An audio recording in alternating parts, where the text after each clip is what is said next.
Yes, reka mbashimire kandi bayikaze mwebwe mukurikira ubusesenguzi TV. Nk'ibisanzwe rero mwadusabye ibintu byinshi bigiye bitandukanye, amakuru agiye atandukanye tukabagira imuzi y'ingo tukayasesengura. Uyu munsi rero turi kumwe n'umwe mu basesenguzi tumenyere hano ku busesenguzi TV. Mu by'ukuri baba bafite byinshi bazi ku bintu bigiye bitandukanye. Ni ase muvuge mu izina ra umusirimu n'umusirimu cyane. Mr. Patos. Yo man. Uhawe ikaze ku busesenguzi TV nubwo mu by'ukuri ari nko mu rugo. Murakoze kuma ikaze ku busesenguzi TV n'ubundi bwumva yuko nukwisanga nk'ibisanzwe n'umusesenguzi Patos mumenyere kandi mutajya mumenyera. Ni munzi ndabashuhuje. Yes Patos, uri umwe mu bantu hano busesenguzi TV nabonye muri comment abantu bavuga ati umuhungu arabasha, ni umwe mu bantu twishimira cyane. Patos rero ntago ndi butinde ubundi weekend urayibona ute Patos? Reka mbanze mere kuri icyo kintu cy'abafana bacu badukunda bo ku busesenguzi TV. Burya rero nababwira ngo iyi ni imirabyo mubona, inkuba ntago ziraza. Burya jyango nari naza. Inkuba ntiziraza. Nyawe ntago araza. Uyu ni uw'inyuma w'imbere uraje umubone mu minsi mike. Gusa icyo nabasaba nyine no gukora like, share na comment, subscribe yo ndabizi baba barayikoze. Utayikoze bikore nk'ibanga kandi bikore nk'uwikinira, ubikore nkaho wibere mu kagame. Ejo uzabona ibyiza birenze ibyo. Yes, cyane ko gukora subscribe atari ikintu kigoranye cyane, ni click yonyine. Cyane. Yes, Mr. Patos, weekend ni weekend igufashite, ni weekend winjiyemo gute, ni weekend ufata nk'iki? Iyi weekend ya tariki arya uyu munsi ni 12. Umunsi ni 12 rwose. 12 ejo ni 13. Weekend ya 12 na 13 z'ukwezi mu by'ukuri kwa 10 igufashite. Weekend rero yanjye sagira ngo igitandukana. Weekend ngewe ihora ari yayindi, ahubwo igihinduka ari ngewe uyihindura. Nge mbona nyine iminsi ihora ari izari kwa gatandatu bukagiye ku cyumweru, ahubwo ngewe ni ngena ngo hari weekend ndaba meze ne. Ubu rero uko nari nageni weekend imeze neza, ibintu n'umunyu n'isukari uko bibona rwose. Ndashima Imana n'abantu bayo. Patos urasa neza cyane kabisa, umusore w'umusirimu usobanutse w'umuhanga. Buriya uri umwe mu bantu b'abahanga iki gihugu mbona gifite. Yes, Patos, iyi weekend turimo ni weekend isoje, twarabonye ibintu byinshi bigiye bitandukanye. By'umwihariko twabonye kesi ari nayo dushaka ko tuza kugarukaho, ni kesi y'umupadiri wafashe umwana ku ngufu, cyase asebera ni ku ngufu. Yes, yashutse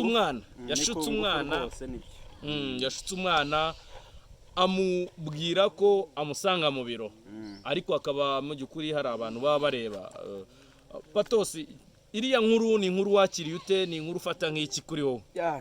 Iyi nkuru rero za weekend, nimba weekend hari ukuntu igira ikigahamagara dukuru tw'udutendo. Iriya nkuru yaje ejo bundi mu minsi ishize nk'uko wabibonye, uriya mupadiri kuri lycée de Rusumo. Yes, lycée de Rusumo ari muri Kirehe. Nk'uko ubu bivugwa ko arimo akekwaho icyaha cyo gufata umwana ku ngufu. Yes. Natwe rero ni kuri tubibona, gusa biramenyerewe mu bapadiri, so bwa mbere bakekwa yenda si n'ubwa nyuma. Yes. Ariko ni ibintu bisanzwe kuba twakumva icyaha nka kiriya ku mupadiri. Nkunda kubyumva, ntago ari inshuro ya mbere cyangwa ya kabiri mbyumvise. Ntago ari akabira ko ntago ari ibintu bimenyerewe Patos. Si ibintu dusanzwe tubona ngo tuvuge ngo ni ibintu bihoraho. Ariko ngewe sinzi icyatunguranye nuko ari padiri cyangwa icyatunguranye no gufata ku ngufu, cyatunguranye nuko bari make. Nge icyo nekereza nuko icyo gikorwa cyavuzwe kuri padiri, nicyo kintu mfata nk'ikintu gikomeye cyane. Buriya rero nge ngomeje kwitegeza nkurikije ibyo mbona, ntago kuba uri padiri bikumira yuko hari icyo nawe utagomba kureka. Muri make hari igihe wambara inshingano kurenza kwambara wowe ubwawe. Niyo ngo nubwo ari padiri ni umuntu, birashoboka. Rero ibyo niyo mpamvu rimwe na rimwe harimo n'abantu ngo bitwaza icyo bari cyo mu nyungu zabo bwite. Wasanga n'umwana yarazi ko arimo akora umurimo w'Imana akabikora ku bw'agahato, avuga ati padiri muhe serivisi nyine, ati mwiteho n'umukozi w'Imana azansabira umugisha nge mu ijuru. Noneho ikindi gisa nkaho kirushijeho nuko padiri buriya yari umukozi uhagarariye n'ikigo, yari na directeur wa kiriya kigo cya lycée de Rusumo. Nge buriya lycée de Rusumo narahize 2014 gutyo. niyo wakuyoboraga Oya hari hariho Padiri Aniseti. yego Hari hariho Padiri Aniseti. ni kera ariko by'ukuri hari ahantu hameze neza. Ubu ejo bundi ntanyuze mbona barakoze protaye dutafari duhiye ameze neza. Icyo gihe hari imiyenzi dutoroka kubi, ariko mu by'ukuri nka Padiri ni izina tudagakwiye kumva mu bintu nka biriya, by'umwihariko ko Padiri ku nshingano ze atemerewe kuba yanazana n'umugore. Icyo kintu cy'uwundi ugifata ute? ubundi kuba wambaza ngo Padiri ugendeye ku nshingano ze ntiyemere kuba yazana yazana umugore. Ubundi muri iyi si harimo ibintu twiyima bitandukanye n'ibyo turi byo. Bivuze ngo Padiri nawe uri ibyo yakoze cyangwa se ibyamugaragaye cyangwa ibimuvugwaho, yenda ntago hagati ye ndetse n'urukiko ntago biramuhama neza kuko aracyakekwaho. Bibaye ibyo akekwa ari byo, yaba ari sakirirego, yaba ari harabara, yaba ari ijuru rya gurisi. Ubundi ni nko kuvuga ngo yaba ari umurokozi wabaye umushukanyi.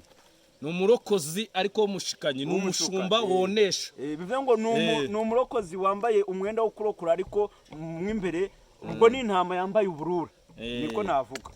Yes, Patosi, mu by'ukuri ntekereza mu by'ukuri Padiri hari igihe kigeze kubaho biravugwa cyane mu myaka yashize, bavuga ko bashaka ko batora itegeko muri Kiliziya Gatolika abapadiri nabo bakazajya bazana iki abagore. Ahubwo reka twigane kuri icyo kintu, yenda warusomo we ntabwo turamenya ibye buriya ubusesenguzi bwacu cyangwa ubugerenjuzi buze kutugira buzaduha amakuru, yenda tubimenye neza nimbe ari byo cyangwa nimba atari byo. Ariko se ubundi nibyo Padiri wa mugani akwiye kuzana umugore cyangwa akwiye gukora umurimo aba avuga ko yahamagariwe ntazana umugore? Ubwo nicyo ushaka kumbaza. Yes, nicyo nshaka kukubaza.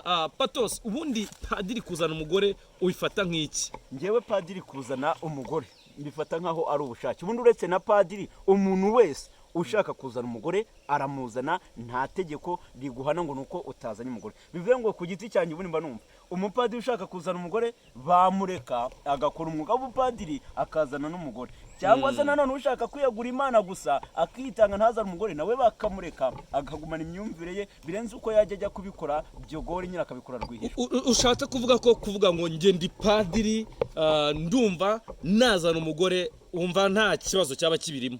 Ndumva ari ibintu bisanzwe bitewe n'imyemerere, kuko ubundi rimwe na rimwe hari igihe uvuga ngo nditanze igice kimwe kikanga kwitanga, ukitanga wowe ubwawe ijisho rikanga kugira gute rikanga kwitanga, cyangwa ukitanga ukuboko kwawe kukagira gute ukabona kwabaye kurekure kurimo kurarihariho. Iyo byanze rero ubwo nayo mpamvu Padiri ashobora kwitanga igice runaka cy'umubiri kikanga kugira gute kikanga kwitanga. Aho rero kugira ngo bigende gute uravuga ngo reka mpitemo ibi ngibi nkora ibi nemeranye niba, aho kugira ngo uzakore ibintu bihabanye n'amategeko. Kandi bavuga ko ikiboshwe mu isi no mu ijuru kiba kigize gute kiba kiboshye. Ubwo bivuga ngo rero nimba mu isi urimo ugaragarwaho n'amakosa agiye atandukanye, bivuze ngo no mu ijuru tayari Imana amaze kukuboha hakiri kare. Bivuze ngo rero icyiza mu buryo bunoze nuko abapadiri abashaka ku giti cyanjye, ariko abashaka kuzana abagore babareka, noneho n'abashaka nabo kwiyegurira Imana babishoboye nabo bakabareka, kurenza uko yo wamaze kujyamo maze nk'imyaka 5. Ubundi birashoboka mu isi tubayemo mu bitekerezo.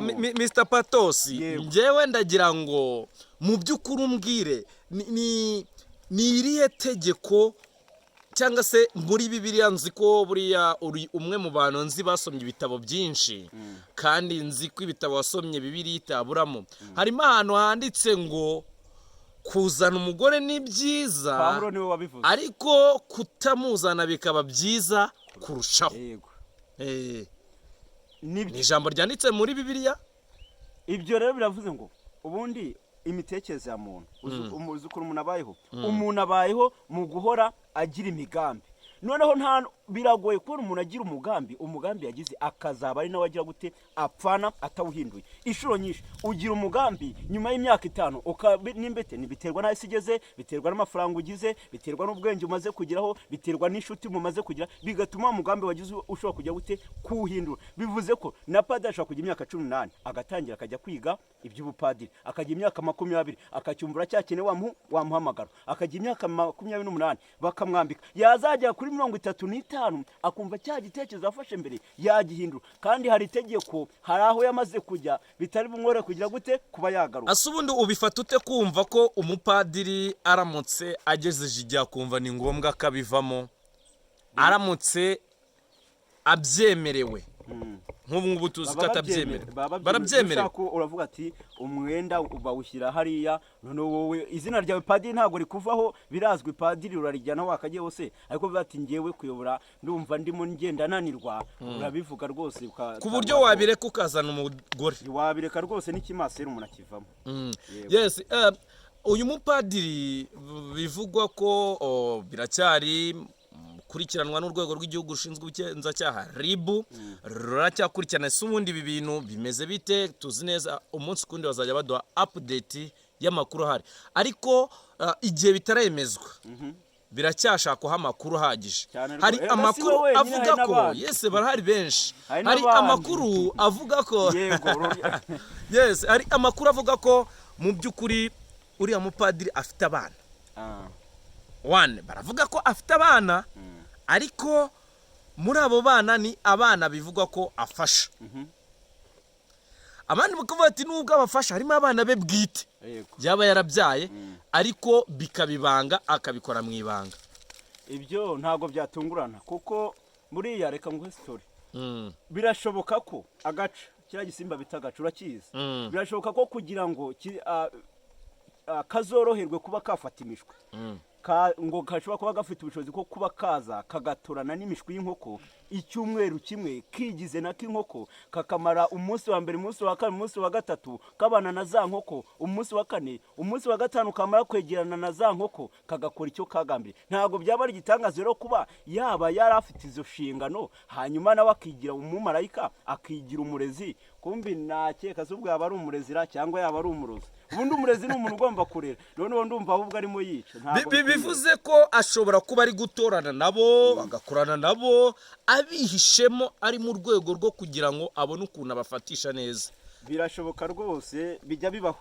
Gusa yenda urawe si nta kintu namuvuga kuko ntago biremezwa neza, aracyakekwa, ariko ibyo ni ibintu bisanzwe. Erega abantu duturanye nabo, tubana nabo, natwe turibo turanababona, ibibagaragara biba bigaragara. Yes, Mr. Patosi, tugana ku musozo, padiri aravuga ibyo byose, ariko ntituramenya amakuru ya nyayo bitewe n'uko RIB itaremeza icyo yamenye cyane. Kandi nzi neza ko ni bamwe mu bantu bakorana umurava kandi ibintu byabo bakabikora neza. Ariko ku gitekerezo cyo kugira ngo abapadiri bazane mu by'ukuri umugore, ndagira ngo tubwireho ibintu bike cyane bitewe n'uko byumva. Kipoweti yangereraho ngaho nuko hajyaho statement ivuga ko ushaka kuzana umugore bakakureka ukazana umugore ukaba n'umupadiri ugakora umurimo wahamagariwe. Indi statement nayo ikazivuga ngo ariko mu gihe nanone waba wumva ushoboye kwitanga wowe wese nabwo waba mu nshingano umugore ukamwihora. Bivuze ngo nashyigikira ko umushaka amuzana, utamushaka amureke. Iyo gahunda yemezwe ku gitekerezo cyawe. Ubundi papa rwose nge mba numva rwose nanjye ngiye mu gipadiri icyo kintu ntakimusaba. Yes, reka tugushimire Mr. Patosi, ni umwe mu basesenguzi mu by'ukuri bafite byinshi bazi kandi basobanura neza. Patosi turagushimiye. Murakoze cyane. Yes, reka nshimire namwe mwese mwadukurikiye, mbifuriza gukomeza kunogerwa na gahunda Ubusesenguzi TV tubagezaho. Ciao ciao.